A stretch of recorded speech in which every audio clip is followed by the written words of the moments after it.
청천벽력의 지옥행 결정. 3일 후에 당신들을 북조선으로 이송하게 될 것입니다. 중국 공안의 비수 같은 한마디에 숨이 꽉 막히고 눈물조차 나오지 않았습니다. 말문도 꽉 막혔습니다. 오직 대성통곡하는 소리만이 감방을 가득 채웠습니다. 누구나 천국에 가려고 하지 지옥에는 가려고 하지 않을 것입니다. 감옥 안에서 하루하루 한국으로 보내준다는 소식만을 손꼽아 기다리고 있었는데 허망했습니다. 행운은 그렇게 나를 비껴갔습니다. 그 지옥에 억지로 가야 한다는 심판이 나에게 내려진 것입니다. 그것도 조국이라고, 그것도 내 나라라고.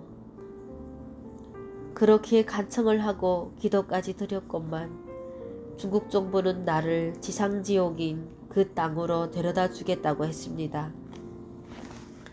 이대로 북송되어야 한단 말일까? 우린 이제 이대로 북송되는 거예요? 난 안 가겠어요. 제발 우리를 북송하지 마시고 중국에 그냥 남게 해주세요. 남조선에는 가지 않아도 좋으니 중국에라도 있게 해주세요. 네? 새창살에 매달려 울면서 밖을 향해 소리쳐댔습니다. 하루하루 우리의 눈에는 눈물이 마를 새가 없었습니다. 이젠 죽을 일만 남았구나. 눈앞이 캄캄했습니다. 점심밥이 들어와도 누구 하나 먹지 않고 그대로 내보냈습니다. 저녁도 그 다음날 아침도 모두 걸렀습니다. 마침내 우린 단식을 선언했습니다.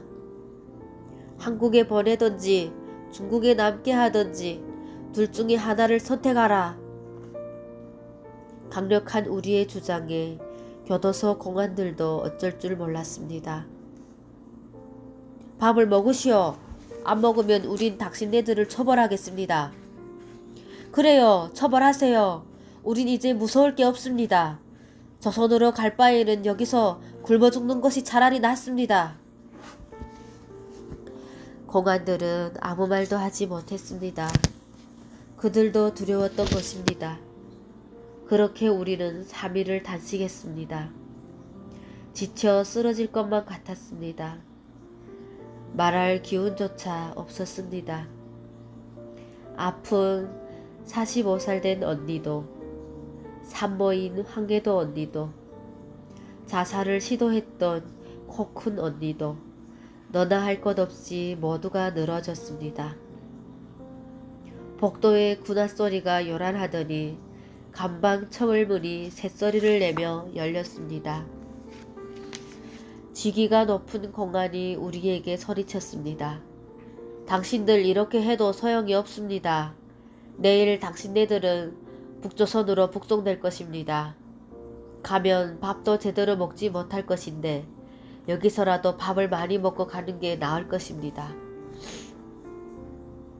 매몰차게 말하고 그 공안은 휑하니 가버렸습니다. 우리가 할 수 있는 마지막 항변이었지만 단식으로 해결된 것은 하나도 없었습니다. 낯선 타향에 줄임배를 채우려 들어와 여기저기로 팔려다니다가 끝내는 지옥 같은 곳에 끌려가야만 하는 처량한 시세가 조선의 딸들이 처한 현실이었습니다. 중국도, 러시아도, 일본도, 남한도 우리처럼 이렇게 살지 않건만 왜 오직 내 고향 북한만 이런 비극적 삶을 살아야 한단 말입니까? 북한도 잘 살 수는 없는 걸까? 도대체 무엇이 내 고향 북한을 이렇게 만든 것일까? 그때 언성에서 왔다는 언니가 갑자기 일어났습니다. 마지막 방법이 하나 있어요.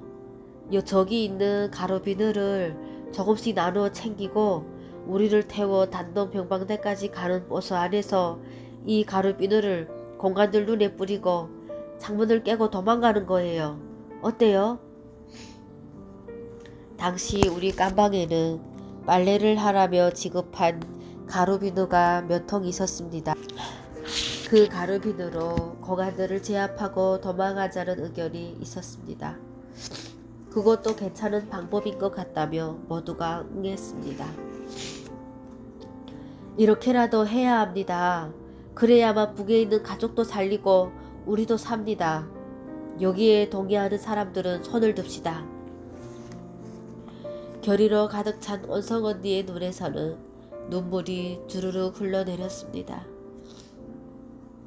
단식을 한 탓에 기운이 없어 널브러져 있던 사람들은 한 명, 두 명 일어나 앉아 손을 들었습니다. 나도 손을 들었습니다. 손이 떨렸습니다. 여기서 실패하면 안 됩니다. 이번엔 꼭 성공해야 합니다. 따로 종기가 없어서 화장지에 가루비늘을 싸서 한 병씩 나누어 가졌습니다. 그러고서 서로 마음을 합쳐 손을 모았습니다. 30명의 손이 중앙으로 한 군데 모아졌습니다. 힘을 냅시다. 힘을 내서 이깁시다. 다음날 오전 9시 30분 드디어 결전의 날이 왔습니다. 복도에 줄줄이 늘어선 공안들의 감시하에 나누어 가진 가루비누를 몸에 지닌 채 감방을 나서서 버스에 올랐습니다. 옆방에 있던 탈북자 30여 명도 버스에 올라탔습니다. 버스에 오른 나는 동정을 살폈습니다. 함께 있던 언니들도 동정을 살피면서 서로 눈으로 신호를 보냈습니다. 버스 안에는 양쪽으로 두 줄의 좌석이 있어서 늘어서 있었습니다. 공간은 창문 쪽에 한 명씩 앉고 절대로 두 사람이 함께 앉지 말라고 했습니다. 분위기가 심상치 않았습니다. 아니나 다를까 잠시 후 허리에 총을 찬 공안 수십 명이 멀리서 걸어오는 것이 보이더니 차에 올라 탈북자 한 사람당 공안 한 명씩 1대1로 담당하고 곁에 앉았습니다. 젊은 공안이 내 옆에 앉았습니다. 상황이 이렇게 되면 움직이기가 힘들 텐데 우리가 과연 해낼 수 있을까? 참으로 두려웠습니다. 잠시 뒤에 호루라기 소리에 이어 4대의 버스가 나란히 교도소를 출발했습니다. 뒤를 돌아보았습니다. 긴장해서 언니들의 눈을 바라보는 내가 안쓰러웠던지 원성 언니는 눈을 한 번 감았다 뜨면서 긴장을 풀라는 신호를 보냈습니다. 나는 마음을 다잡았습니다. 그렇게 한참을 달렸습니다. 거의 한적이던 공안들은 말들이 많았습니다. 이 말 저 말을 하며 웃고 떠들었습니다. 뒤에서 원성 언니의 헛기침 소리가 났습니다. 신호였습니다. 그때부터 우리는 빠르고 대담하게 행동해야만 했습니다. 순간 아야 하는 소리가 나더니 공안 한 명이 두 눈을 싸지었습니다. 뒤에서 원성 언니가 먼저 실시한 것이었습니다. 우리는 잇따라 일어나 행동을 개시했습니다. 공안들이 일어나자 우리는 공안들 눈과 몸에 가루비누를 마구 뿌렸습니다. 여성의 몸으로 그것도 3일이나 단식한 상태에서 힘센 공안들과 한 명씩 붙어 무진장 몸싸움을 해댔습니다. 그 장면이 눈물겨웠습니다. 그렇게라도 자유를 얻고 싶었습니다. 원성 언니가 창문을 깨려고 무진 애를 썼지만 생각보다 유리가 두꺼워서 쉽사리 깨지지 않았습니다. 아뿔싸, 우리가 어리석은 생각을 한 모양이었습니다. 주먹으로 치면 유리가 금방 깨질 것이라고 생각했었는데 그렇지가 않았습니다. 보스와는 아수라장이 되었고 어느 공간의 총소리에 이윽고 보스와는 조용해졌습니다. 우리의 돌발 행동에 공안들은 놀랐고 더욱 긴장했습니다. 당신들 자꾸 이런 짓 하면 우리도 할 수 없다. 매 사람마다 수갑을 채워야겠다. 말이 끝나기 바쁘게 공안들은 우리에게 수갑을 채웠습니다. 우리의 돌발 행동이 그들을 더욱 자극했던 것입니다. 용감했던 언성 언니도 집단 행동을 다짐했던 우리도 수다를 떨던 공안들도 누구 한 사람 말이 없었습니다. 창밖의 비는 창문의 먼지를 쓸어내리고 있었고 보스 안은 침묵만이 흘렀습니다. 조금 있으니 뒤에서 흐느끼는 소리가 들렸습니다. 한두 사람의 흐느낌 소리에 이어 모두가 흐느꼈습니다. 손목에 수갑을 채운 채 흘리는 원한의 눈물이 비와 함께 내렸습니다. 공안들도 그런 우리가 안 됐던지 아무 말도 하지 못했습니다. 10시간 가까이 버스를 타는 동안 몇 개의 휴게소를 거쳤고 그토록 우려했던 단동 병방대에 도착했습니다. 인계인수는 간단했습니다. 우리에게 각 방이 차려지게 되었습니다. 몇 명씩 한 조가 되어 방이 차려졌는데 교도소에서 옆방에 있던 임산부 언니도 우리와 같은 방에 배치되었습니다. 언니는 다음 달이 해산 예정일이라고 했습니다. 방 안은 캄캄하고 싸늘했습니다. 비가 와서 그런지 온기가 하나도 없었습니다. 나는 차디찬 방에 주렁이 널려있는 담요를 하나 주워와 깔고 그 위에 누웠습니다. 내일이면 북한에 끌려가야 했습니다. 동생은 어떻게 되었을까? 쌀도 얼마 남겨놓지 않았는데 지금 살아나 있을까? 이제 북한에 가면 나를 어디로 보낼까? 교야소에 보내질까? 아니면 단련대? 이것저것 근심이 태산이었습니다. 이런저런 생각에 잠을 이루지 못하고 있는데 어디선가 비명소리가 들려왔습니다.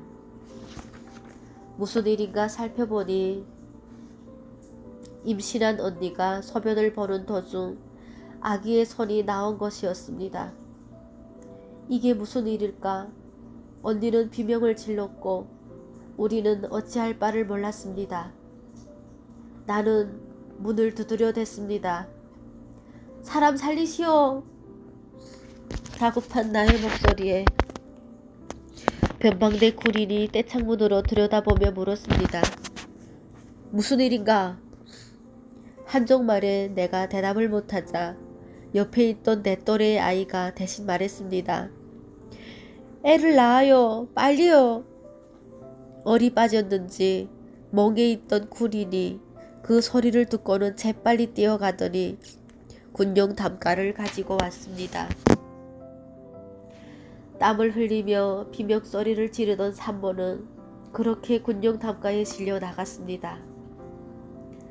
긴 시간 동안 덜렁거리는 버스 안에 앉아 있어서 해산이 앞당겨진 것입니다.